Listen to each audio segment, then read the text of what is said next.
Hello, friends. Today we're having Nathan Harrington give us a talk about his experience of testimonies. And his specific testimony is stewardship. In regard to that, he's going to tell us how the experience of people worship has led him to the activities he does in his life, which is what we all do. And this is his spiritual journey. Thank you for having me. So, this is my spiritual home. I've been a member of this meeting at birth, and some of you have known or have known me since I was small. And some of you have heard me speak about Ward 8 Woods before in this room. So I actually wanted to do something.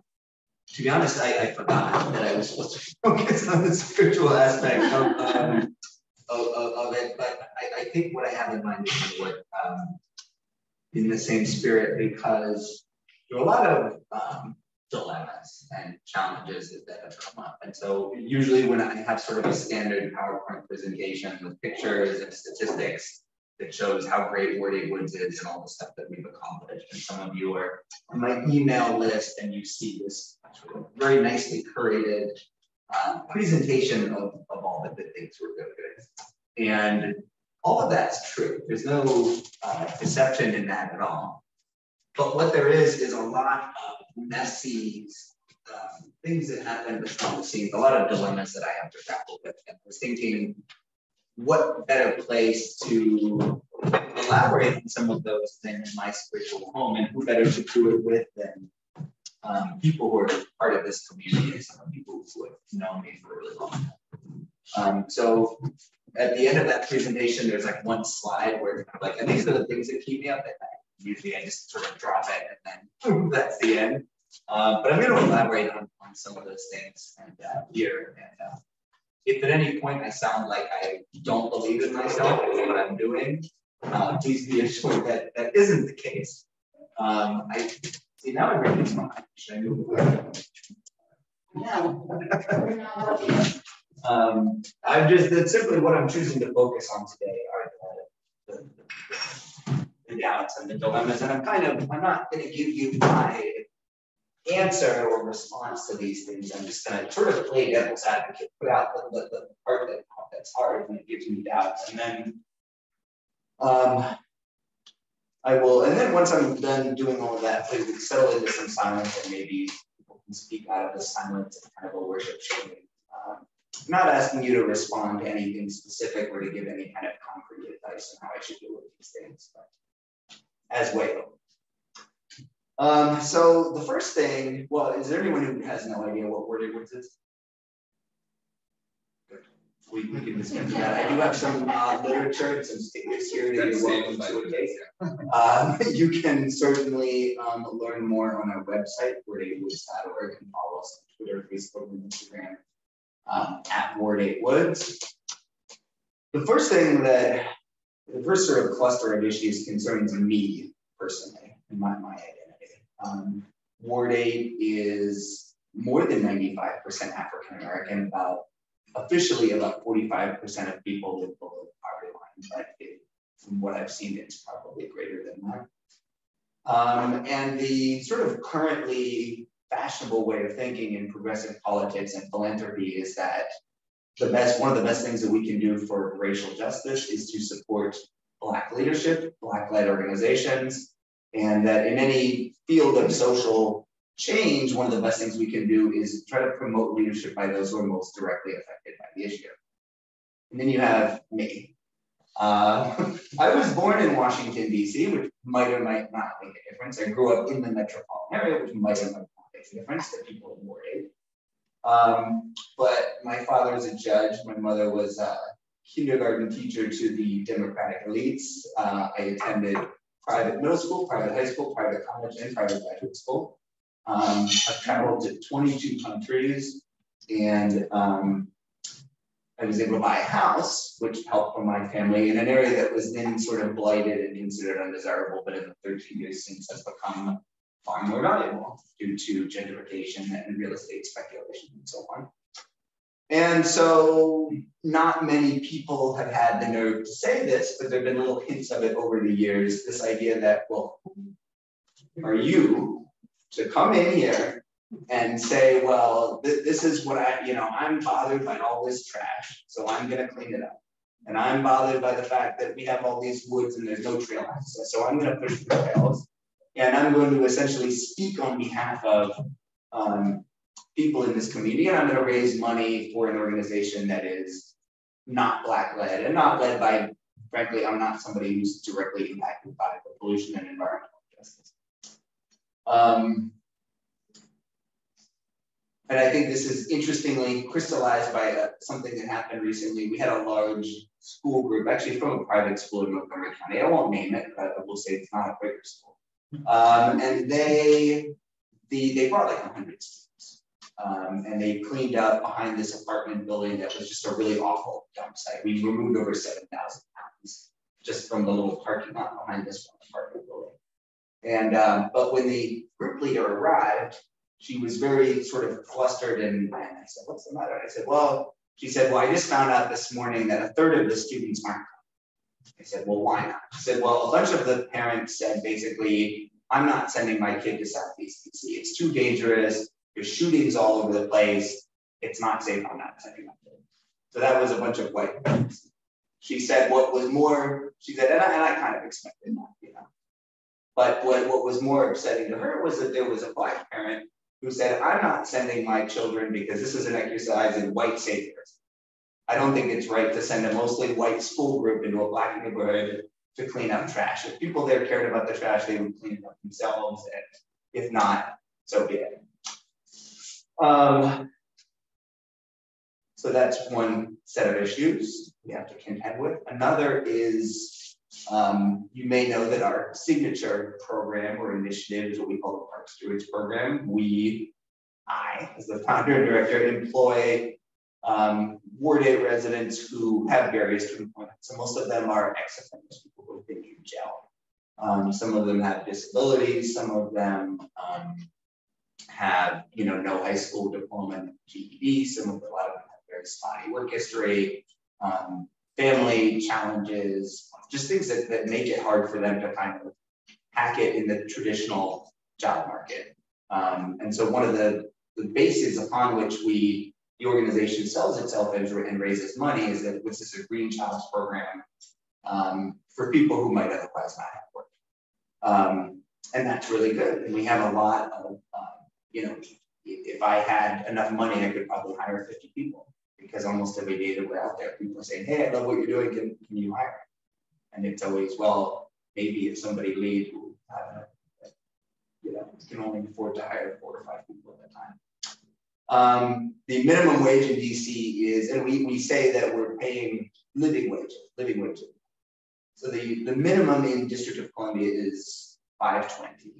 It's set to increase over the next few years, I think up to a maximum of about $18 an hour.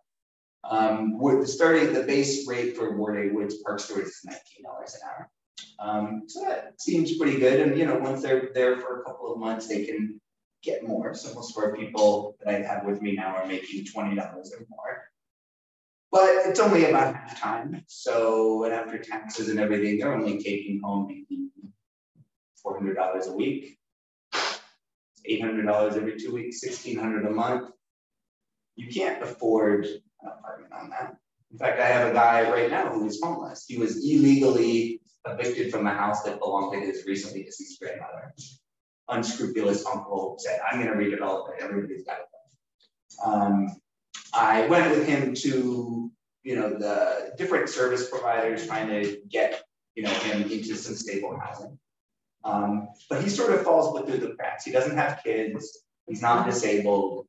He's not a veteran. He's not HIV positive. He's not elderly. And so there really aren't targeted housing support programs for him. He essentially has to try to get onto a years-long waiting list to get into public housing or get a voucher. And where are you going to go for the next 5 years? Well, you're hoping to get. So I try to get him housing, but I don't have the connections or the knowledge to somehow jump him through the line. So he's on the street. Sometimes he comes to my house. If it were totally up to me, I have an extra in my house. I might let him stay, at least temporarily, but I have a partner and another housemate who are not comfortable with that. So I can't just take people in over their objections. I've advised him to go to the shelter, but he's been to shelters before. He's been robbed, sexually harassed, so it's not a good place to be.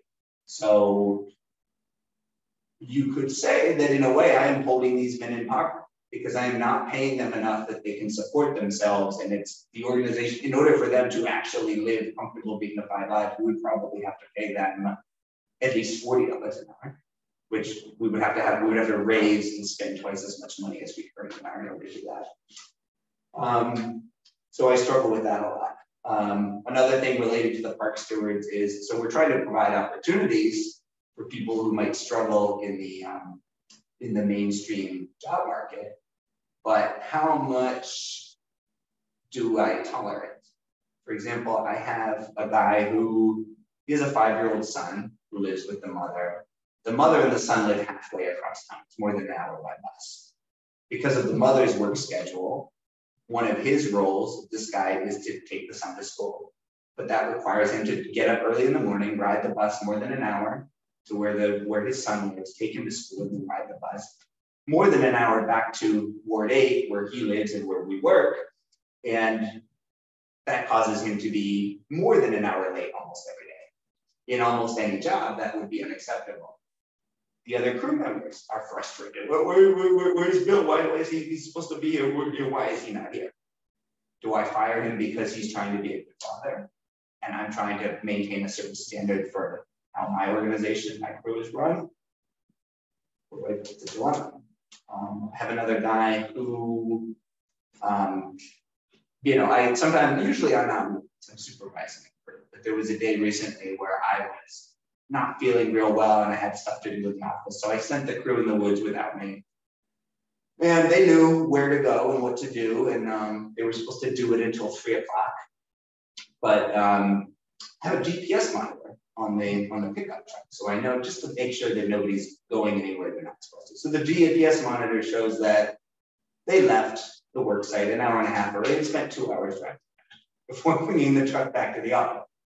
So I confront, when he comes back, I very politely confront the driver with this is what happened. And I sort of feel like you violated my trust because I told you to do one thing. And you put 3 on your timesheet, but we know that you left at 1:30.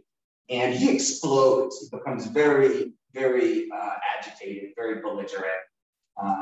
He uses all sorts of slurs. Makes all sorts of outrageous claims about me and my personal life. Do I fire him? Or do I say, hey, he's, do I have some compassion to the fact that he was, when people are caught in a lie, it's all that, for some people, the natural reaction is to cop to it and then apologize and seek forgiveness. For other people, the natural reaction, especially if they have a history of trauma, is to lash out and try to deflect. And the things that he said, I don't believe that he believed those things. I know that he just said it.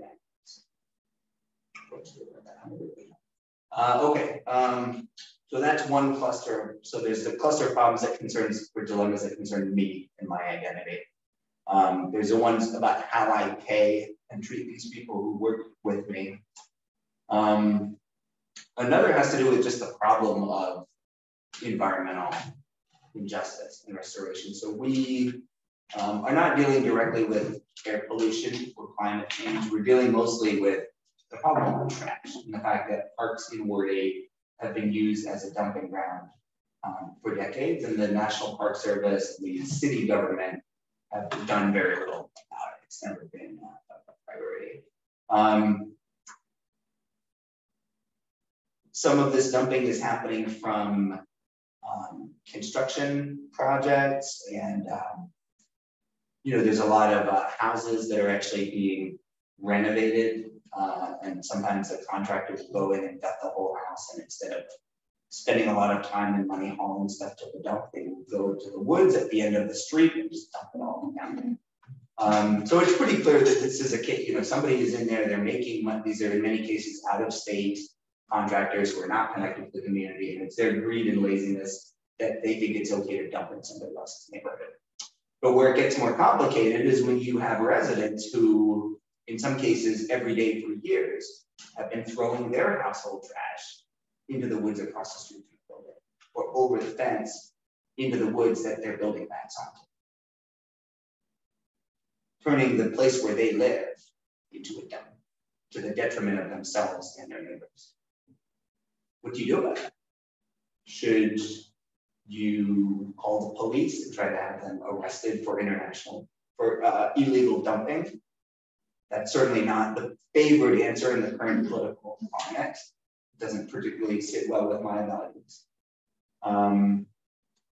Some people, and I'll link this to the next thing, which is who do we take money from? I was recently approached by the Maryland, DC, Delaware Beverage Association. So they represent the bottled water, the soda people. They, and the companies they represent, are essentially the #1 polluter with respect to what we're doing. They're the ones who profit from choking our community and our planet with plastic trash. And if you've watched TV or even online advertising, you'll see that a lot of it is what we call greenwashing. It's aimed not so much at selling product, but trying to convince us that the company and its business practices are congruent with our values. That somehow, no, ExxonMobil is not the problem. We shouldn't blame them for climate change. They're actually at the vanguard of the solution. So that's greenwashing. These companies are trying to convince us to support them and not to blame them. And the beverage industry is doing the same thing. And one of the ways they do that is by giving money to organizations that clean up plastic pollution. And so I can take their money, $10,000, no strings attached, that I can use that money to give my crew members raises that they so desperately need. But by doing so, am I selling out? Am I essentially jumping in bed with the people who are causing the problem at the expense of actually addressing the root of the problem, which is that ultimately we need to stop using single-use plastic? I'm taking their money and using it to cover up the most visible effects of their harmful business practice. And where I was connecting that to something else. Maybe I'll just stop. That might be enough.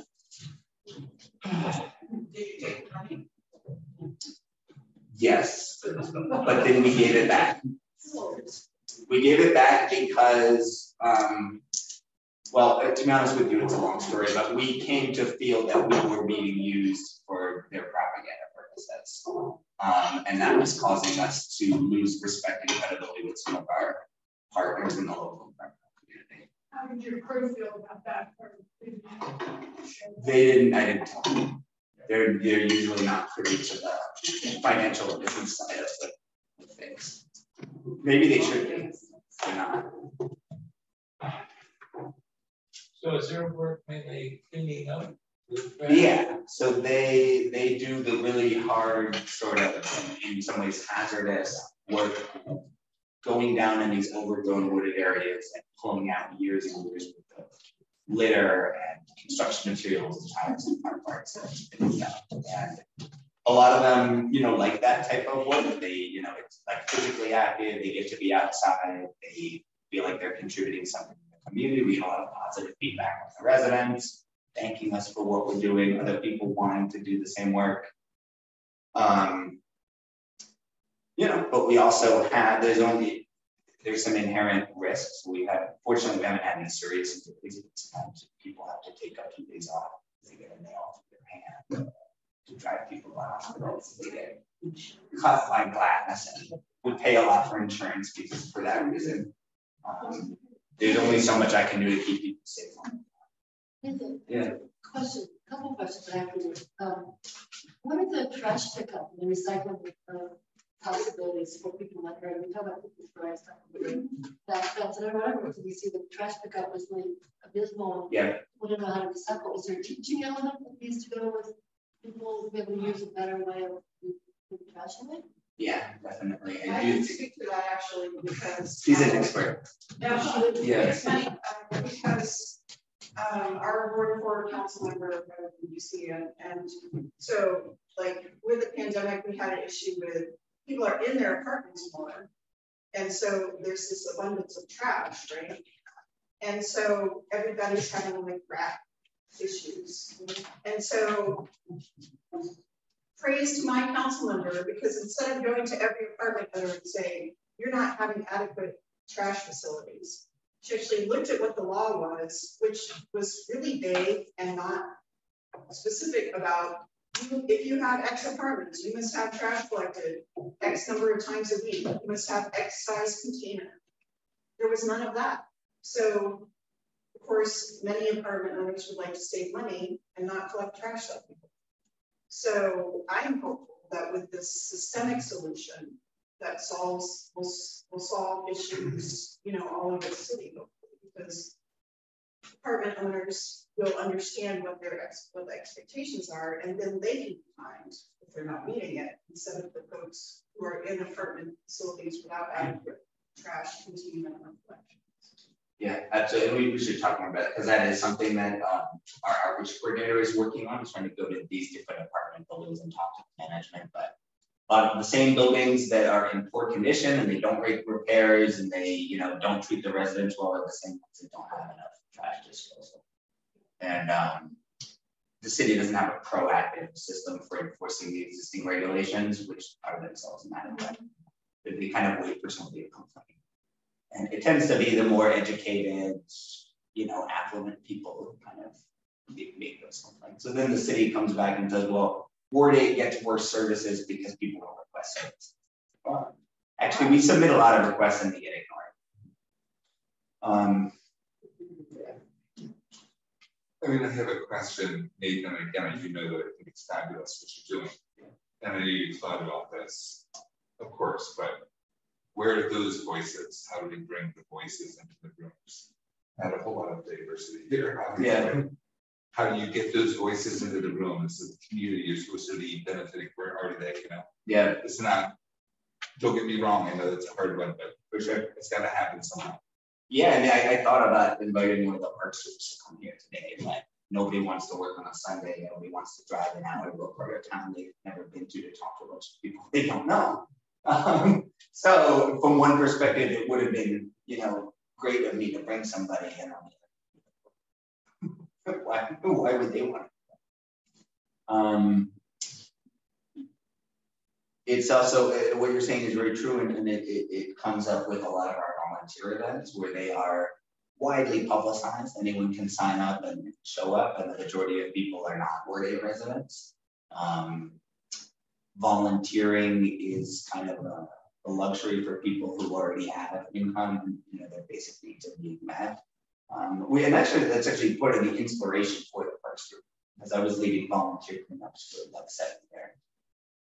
Before I started in the Big Woods, and residents were always thanking us for the work and then asking about jobs. And I would always say, well, we don't have any jobs, but you volunteer. And they would often say, well, that's I'm not going to volunteer when what I need is a job.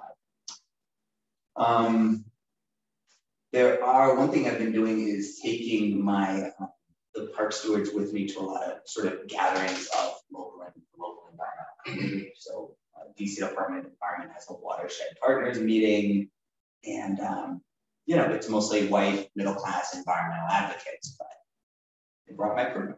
That kind of changed the complexion, as it were, of that gathering. We've had some bad experiences. So one time last year when I was actually out of town, I instructed them to go to Rock Creek Park to help with a trail maintenance day that the Potomac Appalachian Trail Club was doing, because we're trying to get permission to build trails and we need to gain skills and experience. And I was proud of them because they got up early and they drove across town and they went to this place. And when they got there, the other people, the volunteers, the people running the event acted like they didn't belong there. They were like, who are these black guys from Southeast? Or, they don't belong there. They were not allowed to sign in. They were told to basically leave. And when I tried to take the issue up with Potomac Appalachian Trail Club, they basically said, well, you know, how dare you accuse us of being racist? Screw you. We don't want to do it. Yeah. So, or at least the organizer, the leader of that particular thing, that was his response. So I had to sort of escalate it to people above. But, so that's not really an answer to your question, but some of what we did. I have a question about the governance. You spoke a little bit about ANC, council people, or that. I mean, there's some governance involved with Ward 8 that seems to draw attention.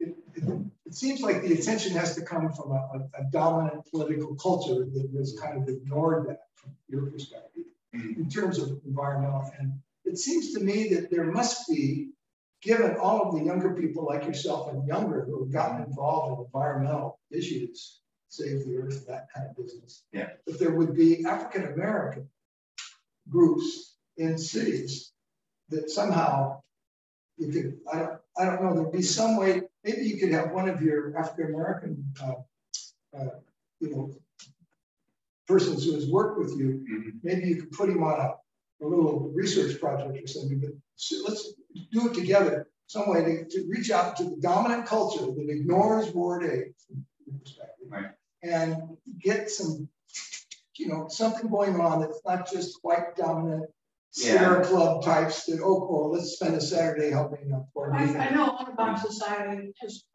working with your. Okay, that's right. But we went last year to the Taking Nature Black Conference. And I would, along that line, I would suggest also with the idea that there's white volunteers, kids coming to the school, that might be some. I remember when I used to work with AFC at DC, there was a lot of white people of color were as worried about being with white people or going to the white people's area as vice versa. So there's fear both ways.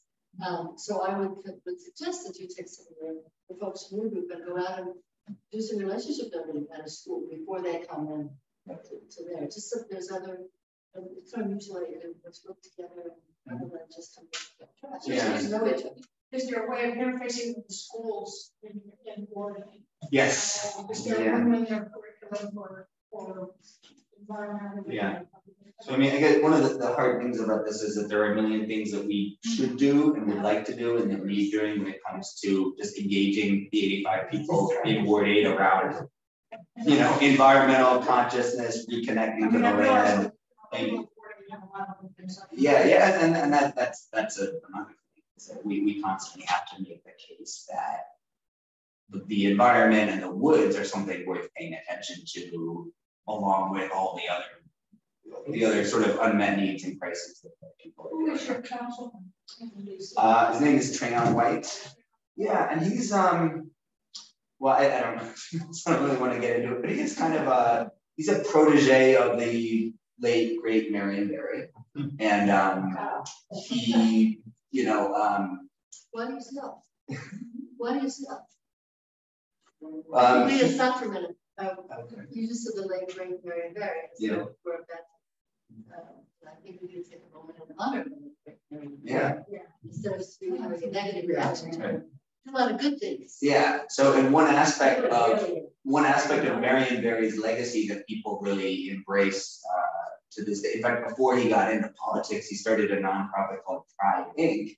And one of the things that they did was hire unemployed white men to clean the trash. Did I say white men? Young men.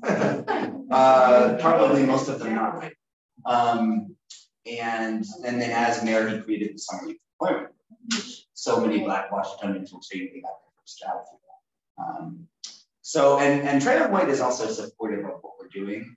We haven't asked him to do a whole lot on behalf of Ward 8 Woods simply because everybody is asking him to do everything on behalf of everything. And I don't know, maybe this is wrong-headed, but I almost feel bad asking him or his staff for help because they're being pulled in so many different directions from people needing help with so many different things. The biggest supporters on the council for environmental issues have been the white members from more affluent. Perhaps not surprisingly. Have you reached out to Black churches?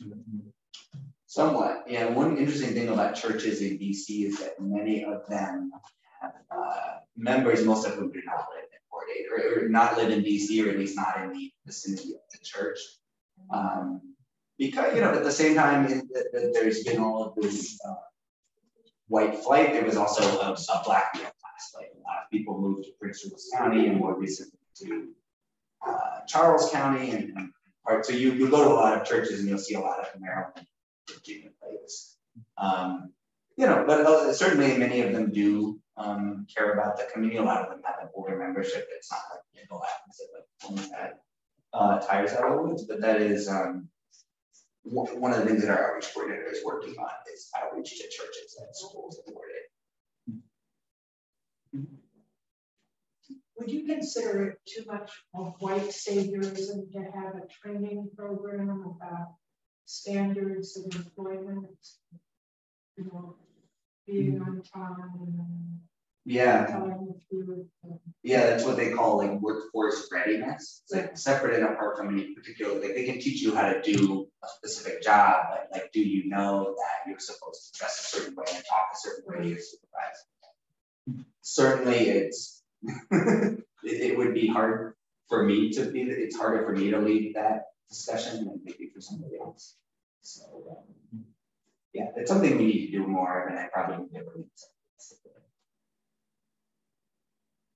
Nathan, these woods, are they a county park or? Most of it is actually part of the national park system. Oh. So there's a unit called National Capital Parks East. It encompasses all of the federal parkland in the eastern half of the district and in Prince George's County. And it's, I don't know, something like 20,000 acres of land, only about 5 of which is supported. So, and they have a skeletal staff of people in the office and a skeletal staff of people out in the field who are supposed to be cutting the grass and emptying the trash cans and dealing with illegally dumped trash and litter is just not something they have the capacity to do now or ever. So you could say that's another dilemma with Ward 8 Woods, is that so much of what we do is basically doing the government's job for it. If you were a real radical, you might say, well, if the government won't provide services, just let everything go to pot until things get so bad. You can shame the government into changing it, but don't cover for them by trying to make it better. So yeah. I'm trying to picture where you are. My son took me where he jogs all the time. He lives near the Arboretum. So you're just downstream from that. It's across the river from that. Okay. Yeah. There's about 25% of districts of Columbia that's east of the Anacostia River, and essentially the northern half of that is Ward 7, the southern half is Ward 8. Although those designations are themselves somewhat arbitrary, they are about to change the boundaries so that the very fancy, recently redeveloped area around Nationals Park and Navy area is actually part of Ward 8. I don't see how that's going to affect our work a whole lot, because people who live in that area are already supporting Ward 8 Woods, and that area does not have any place for us to work in.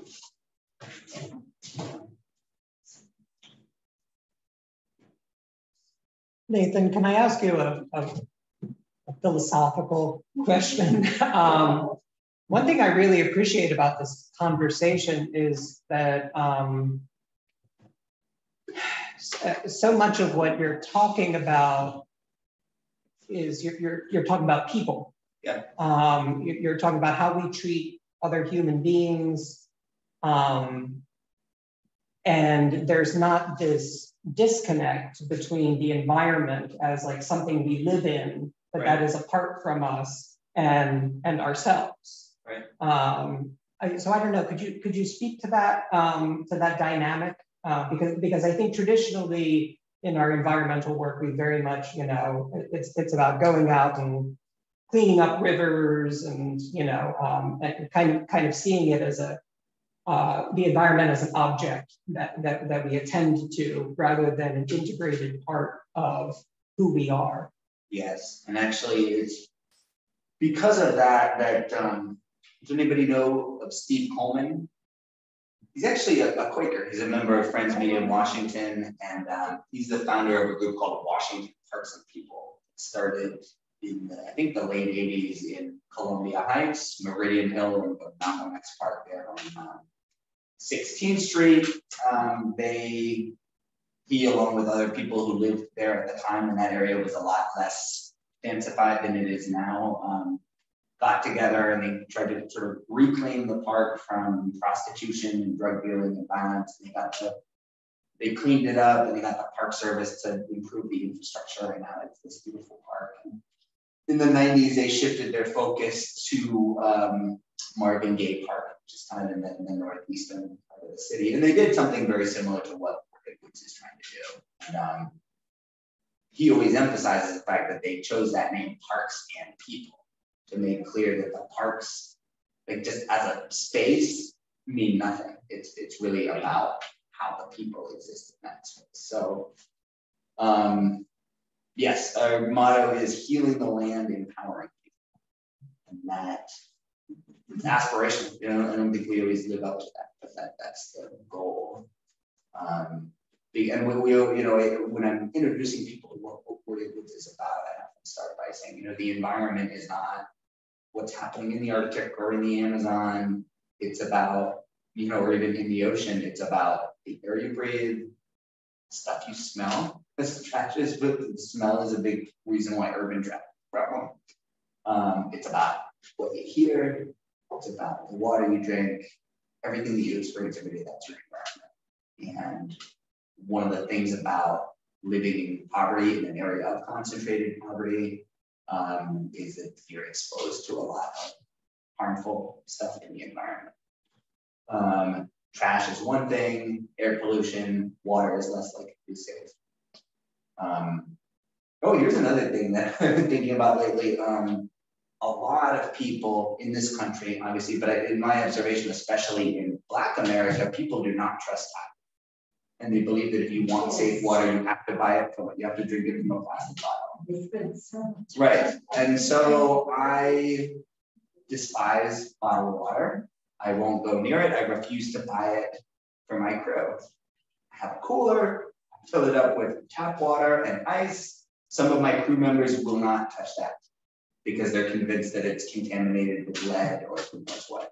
So they're out there getting dehydrated or rushing to the store to spend their own money on bottled water because this jerk is so self-righteous that he refuses to provide what they see as safe drinking water and what I see as just a terrible source of pollution that goes against everything. Yeah. I'm stuck to my druthers on that one. I'm not, if they want bottled water. And it is, part of the problem actually is that it's ridiculously cheap. You can get, at the Giant in Ward 8, you can get like a 25 pack or something for $1.50. Yeah. Yep. It costs a lot more than $1.50 to clean up all the bottles.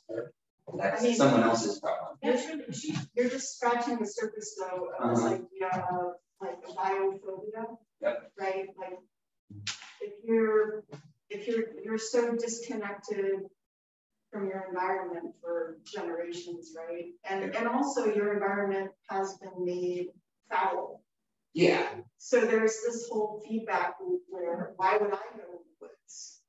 You know, what is a positive thing? What positive thing could I have to do with the woods? And I think that's a big, I mean, it's a big issue as far as environmental justice, as well as, you know, diversifying the conversation around, you know, who are these woods for? And yeah, I think that biophobia is, I see it kind of as a subset of internalized depression.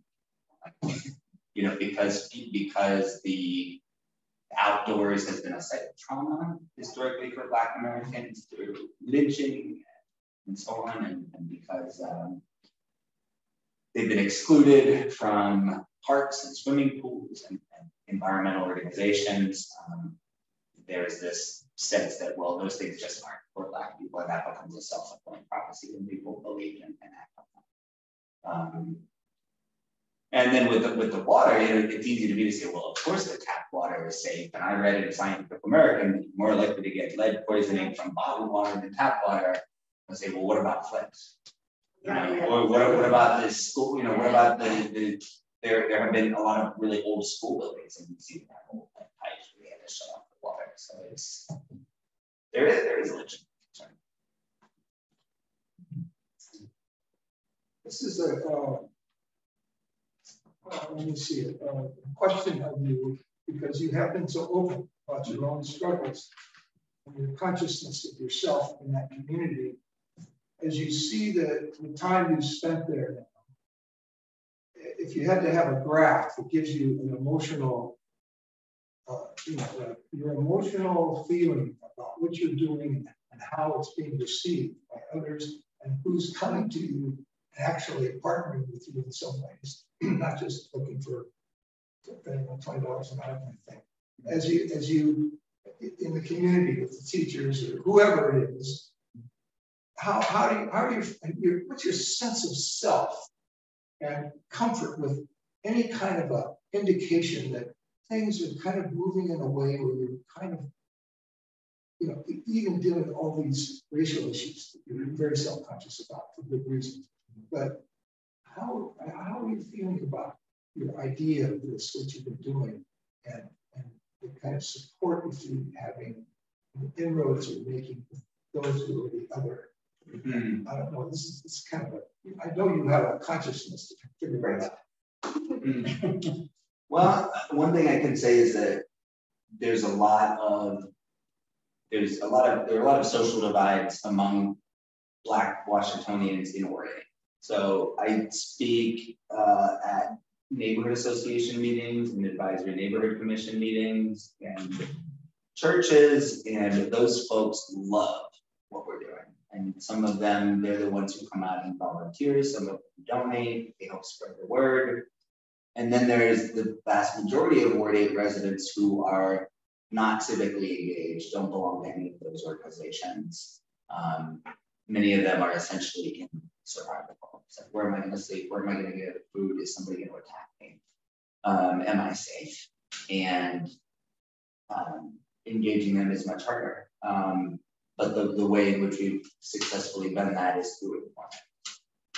That's kind of meeting people where they are. Like maybe they don't have the time or inclination to think about in the abstract about environmental justice or to worry as a practical matter. What's up with, why is there all this junk piled up next to my apartment building? But they do need a job and they need income. And if they can get that by also addressing these things that affect them and their neighbors, I think a lot of them actually take a lot of pride in that. The other thing, something that can kind of compensate for all my whiteness and privilege and kind of inability to understand the experiences of people who are from there is just time. Like, I feel like I've been there 13 years and I know some people know me. My skin is a little bit thicker when it comes to certain things. I'm less easily spooked. And that, I think that comes across and people, there's actually a white couple who live on my block, and they are the proprietors. They run a Pentecostal church that's in the neighborhood. They've been there for 40 years, and they're really well known and respected. People don't think of them as those white people. They don't think of them as, those, whatever people who don't block like they do. Well, they've earned the right to be there because they did, and there's some of that. Also with my, I think it's also important that Ward 8 Woods started out under the umbrella of an existing community-based organization. I was resistant, honestly, to starting a nonprofit because I thought there are already a lot of nonprofits and they're competing for funding. And surely, and organizations that are working in Ward 8 should probably be Black-led, not Nathan-led. So where And so we asked around, and we tried to build relationships with some of the existing organizations and say, hey, is this something you're willing to take on? And most of them said basically, no, we don't have the resources. When I started doing volunteer trash cleanups, it was through the Congress Heights Neighborhood Association. That's where I live. And, the director, or the president of that organization at the time was somebody who was a longtime civic leader who has a longstanding concern about environmental justice. And so he really encouraged me and kind of lent the credibility of the Neighborhood Association. And then he is also the director of this nonprofit called Anacostia Community Council. So when we needed a fiscal sponsor so that we could go get grant money, he agreed to serve at that role. So Ward 8 would start that as a project of Anacostia Community Council. I think that gave us a lot of, people gave us a pass in a way, or it gave us credibility. We went on to get our own 501c3 and become independent. And part of that process was recruiting a board, the majority of whom are Ward 8 residents.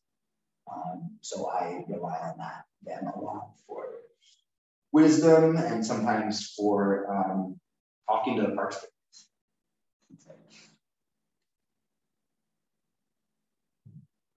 How about you have a vision in your mind of I have experience with the Peace Corps, and the idea there was that you that was activist if you have to be, because you're delivering a service to the community. But the idea is that you would get out of the way and somehow identify somebody to become a partner with you, and at some stage you back away.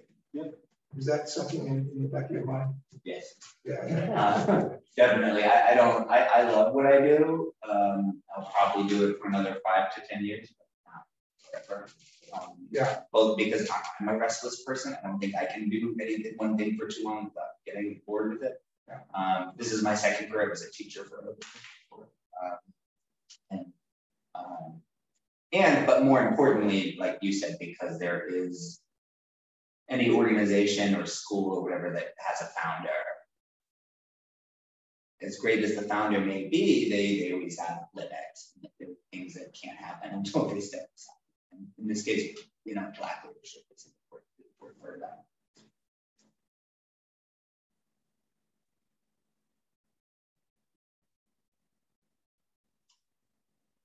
So now that I've aired all the dirty laundry, you probably we don't want to give us any more money. But I do have the stickers. No, you were right to come. Yeah. And you are a teacher for us in the way you have processed your experience to how we ourselves in our own lives think about the discomforts we may have as we have interracial experiences. God bless you for that. I mean, we're going to be holding you in the light and hopefully have some space around you to relax occasionally. Yeah. Wouldn't that be nice? Yeah. If people donate enough money, maybe they can get housing. The guy I was talking about it. Put it out there. John and I are very much involved in interest in Palestinian rights issues. As am I. That's way over there. Yeah. But there is a guy in DC and Baltimore who is seeking funding for sending a Black solidarity group over to visit Palestine and see what's really going on there from both sides. Yeah. And that kind of introduction to some of this is urban Black folks from DC and Baltimore that would be able to get a ride to go over there and see that. You probably know about that, I'm sure you do. But it's a real mix here. We're really stuck, those of us born in a white supremacist culture that we inherited and just take for granted. Yeah. I mean, it's like. Yeah, and that's why I was a little bit stung and a little bit bewildered by the Black parent from the school group who said, I'm not sending my kids to a white savior. So I get that kind of, but you're you would propose that we do nothing instead. White people stay out. Yeah. Don't try to do anything about it, Yeah. because you'll only make it worse. Nathan, you might think about if you want to try something like this, like the school thing, community school, friends, community school. Has a very high ratio of people, students of color. Is that over as Delphi? I mean? Betty Smallwood kind of runs very that school. Yeah, if you could put me in touch with it, because actually I don't, I know of it, but I don't know anything there. Good. I think it's a great idea to have a couple of schools and representative, and then like it wouldn't be just one. You know, maybe you could have a grade school there and another school there, so it's not just one group. Yeah. And that way, like, best way to get to know people is to work with them. Yeah. So. Yeah, one of the ways in which I try to address the issue of having so many white people from outside the community who come to volunteer on the weekends is to make sure that to try to get the park stewards to be there to kind of direct and work alongside the volunteers who are coming in. Problem with that is those events are on, the volunteers usually come on the weekend. The crews don't want to. Well, would the crew be willing to work on the weekend if they're paid? Oh, they're paid. Yeah. Oh, yeah. Yeah, I might need to do like a time for Saturday shifts. All it takes is money. No, I think you should talk to the president. You know, Uncle Joe. That president. I mean, it's his backyard, right? Yeah. So look, we need some help here. Fund the park service. Yeah. I mean, there is, you know, there's this big Great American Outdoors Act that is supposed to be putting hundreds of billions of dollars into, you know, public lands. So I'm hoping some of that may trickle all the way down to the capital region, and then Parks East, and then part of Parks East that's supporting. My concern, and this is what the BC government always seems to do, is they invest in buildings and they put up things that look nice, but they don't want to make the long-term investment to actually create positions to hire people to do the work. So they're not investing in maintenance of the nice things that they build, and they're not really investing in people who are supposed to. We have a nice building, but no programs. Nobody's there to sign up. Is the Sierra Club involved in any of their, because I'm conscious in their magazine and all that they really are reaching out. Yeah.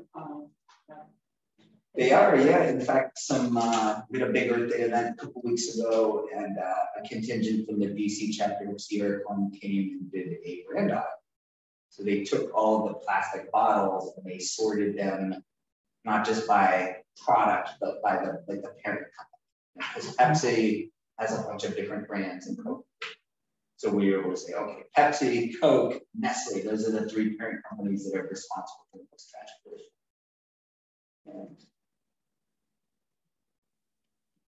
Any journalists taking interest in the project? Oh yeah, in fact, if you go on our website, there's a page for media coverage. And there's links to everything that's been done. We were in the Washington Post in December 2020. Yeah, that article. It was a good article, and it led directly to us being getting a lot of fun. Yeah. And actually, it was you who made the connection. The journalist was a former colleague. It was a real. I just emailed him and said, "Hey, I have this other friend of mine." Yeah. The other day I got a call from Dick Giuliano from WTOP. Hopefully he's going to be doing something about this. You talked to Kosher Nami. Yep. Yeah, I was on Kosher Nami.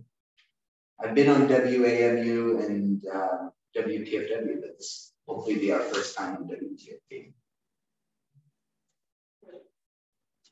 From Richmond to Baltimore, from the Chesapeake to the Shenandoah. So grandiose. Hold From the on. Classic Clothes Nerd Center in Upper Northwest Washington. Only talk to Neil Augustine. Oh, yeah.